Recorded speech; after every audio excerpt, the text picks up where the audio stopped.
for manufacturability. So nearly everything we're designing needs to be made, minus like maybe some of the reference geometry, but almost all parts will need to be made. It needs to be made in a way that's like reasonable, that a machinist wouldn't just look at our drawing and like slap us in the face.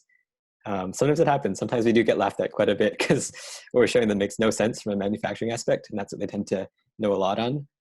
But it's something we need to consider. So typically it's designing for parts to be made easily, and that results in parts that can be less expensive. And the typical kind of streams for how we make things, if it's going to be a 2D shape, we try and keep it water jet or laser cut. So those are like, think really simple brackets, really simple tabs, plates, anything that can be up to maybe a quarter of an inch to 3/8 of an inch thick. And those can be either water jet or laser cut. Think like cutting on a piece of paper with scissors, but instead you've got a giant high pressure water cutter or a laser. When it comes to 3D, another cheaper alternative is sheet metal welding and bending. So think metal tabs again. You're trying to make some sort of bracket, but it doesn't need to have the craziest material properties in the world. You can make it from a 2D shape that's bent, like metal origami, so to speak. And using some welding and some bending, you can get a pretty good 3D shape. And then lastly, you look at machining. So that's typically milling or lathing. Milling is, think like in the E5, the machine shop, sorry. You've got these cutters that take metal and turn it into chips. And what you're left with is your part. Typically milling is for more complex shapes, typically that aren't cylindrical. And then lathing is typically, or it's exclusively used for cylindrical shapes because the whole thing is being spun. So that's more for shafts, pins. We don't have that many round parts on our car, but you can imagine for like a team like Rocketry, they're almost exclusively everything they make is a cylinder in some sense. So that's why they're always, on the lathe. And then for plastics, similar approach to above. So you can also do 2D cutting. You can machine it. You can't really do any sheet metal, like you can't really do any bending in the same way. You can do some thermoforming, but it's at that point you're kind of just heating the plastic and forming it over a mold. And then lastly is 3D printing. That's something we tend to like to do a lot. It's not great for mechanical properties nor for precision, but it's good when you want something that's relatively cheap, easy to make, that we can do ourselves. So, and then design for assembly. So parts typically need to be put together. If you can imagine, like you have, I don't know, one part, you have another part, and they interact, they have to be held together somehow. And that's what the DFA kind of realm is for. Typically you're thinking about fasteners, so screws, like nuts and bolts, everything that holds it together. You also need to be thinking about the tools to assemble it. One common thing that gets missed a lot is actually thinking about how to get a tool to fit or to reach what you need. So in the last car, we had something mounted to the chassis where you could not actually access the bolt head that had a hole for it, but to get a like Allen key in there was next to impossible. So I think we ended up drilling a hole in whatever was blocking it so we could get a tool in there. But that was just an example of somewhere where we kind of forgot to think about how we would actually install this kind of stuff. And then you also need to be thinking about the person assembling the part. There were a handful of components, especially with the brakes in the last car, the brake system, where it was really hard to reach. You had to be underneath the dashboard to access it. And that meant like lying on your back underneath the dashboard in like this baking hot car trying to fix the brakes. It was just a really bad time to access.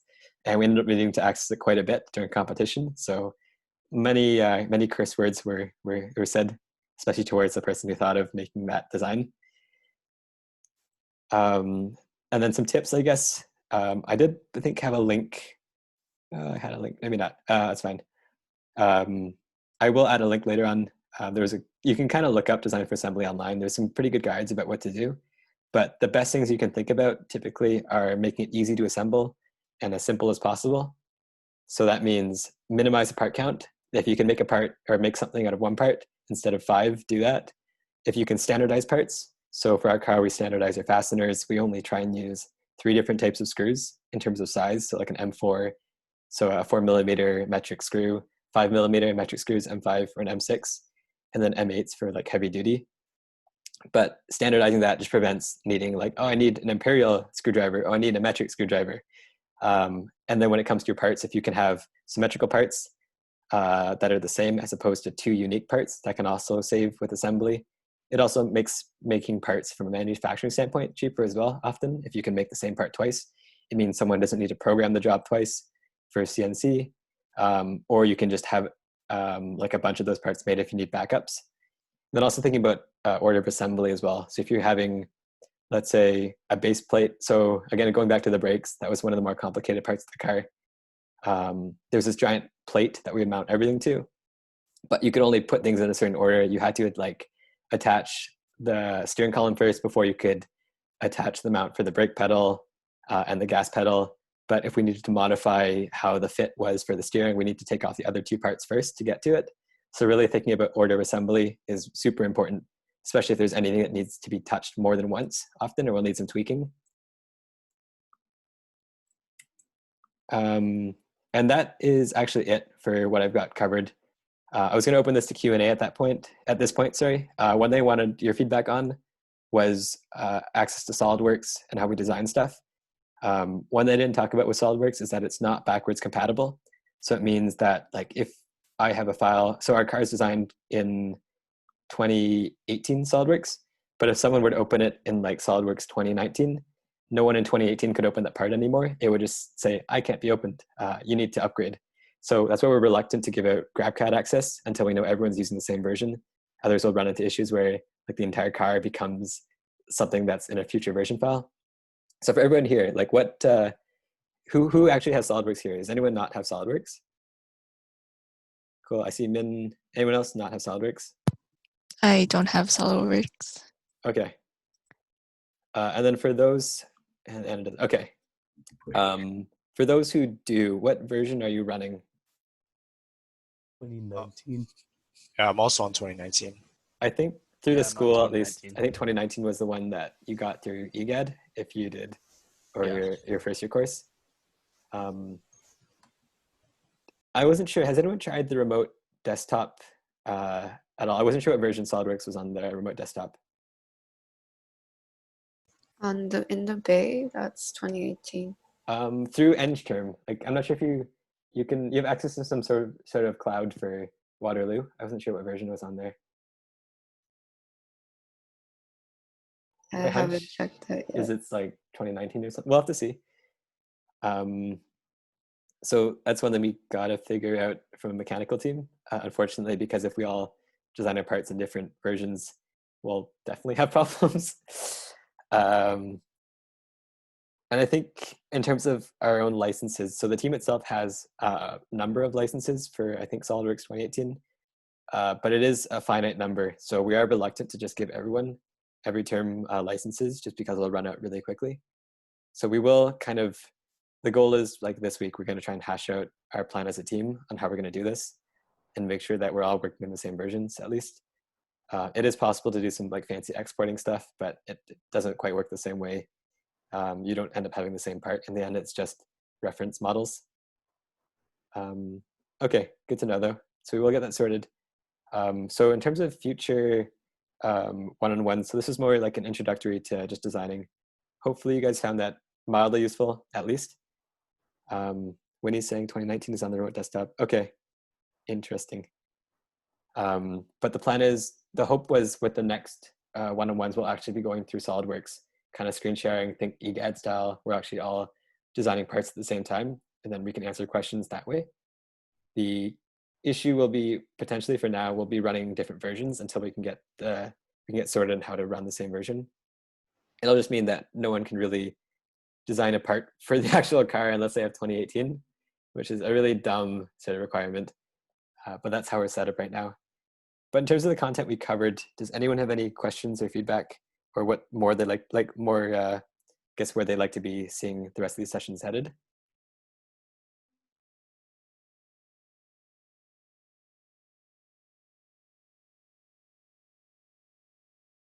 Cool.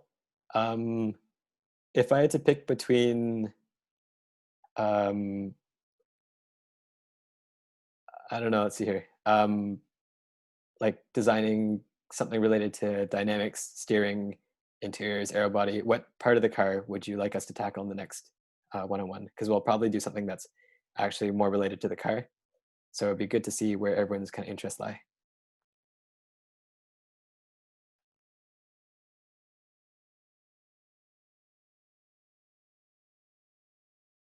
If no one wants to talk, comments also suffice. Should you post the poll? Yeah, it's probably a good idea. What I will do is, so we're gonna probably wrap this up just so we can all call it a day. I know it's been a long one. I will post the slides. I will post a bit of an open poll as to what you guys want to tackle on the next one. Also, just reconfirmation of who has access to SolidWorks, because whoever doesn't have it will feel terribly left out when we get to doing our next session. And I guess quick gauge on, I guess, level of competence, or like how comfortable everyone here is with SolidWorks. If like, I don't know, 5 out of 5 is like, oh, I do this for a living, where would you guys put yourself? If you're on camera, you know, like 1 to 5 is, where would you put yourself? I'll put myself at like maybe a 3 or a 4. Cool. Let's All say right. a 3. Yeah. I would say a 3 out of 5. Okay. 2.75. Is anyone here below a 1, they think? I guess there's 2 of you who don't have SolidWorks. Oh, thanks, Tommy. Have you guys used SolidWorks before?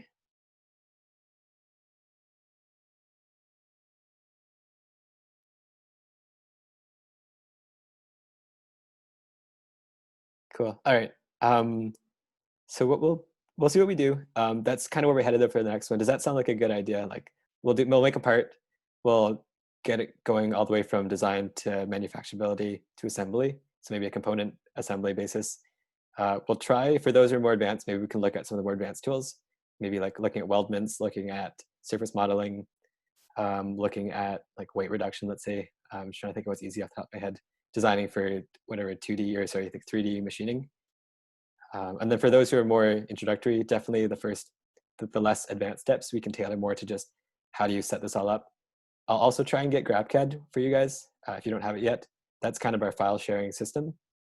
I won't add you yet to if you don't have 2018, I probably cannot add you to the car GrabCAD. Otherwise, someone will kill me when all these files start turning into like 2019 versions that no one can open. So it'll be like a sandbox kind of thing. You can kind of practice using it. That sounds like a good plan for next week, let's say. Cool. All right, awesome. Thank you, everyone. Hopefully this was at least mildly interesting, if not a little bit more. I'm not sure who'll be running the next one. I'll probably be around at least. But if you have any questions, again, check the chat, the S2020 class. Maybe Leif can do it. He's been doing a lot of CAD stuff. So we'll see. But all right, thank you guys. I'm going to cap it off at that. Peace out. Bye.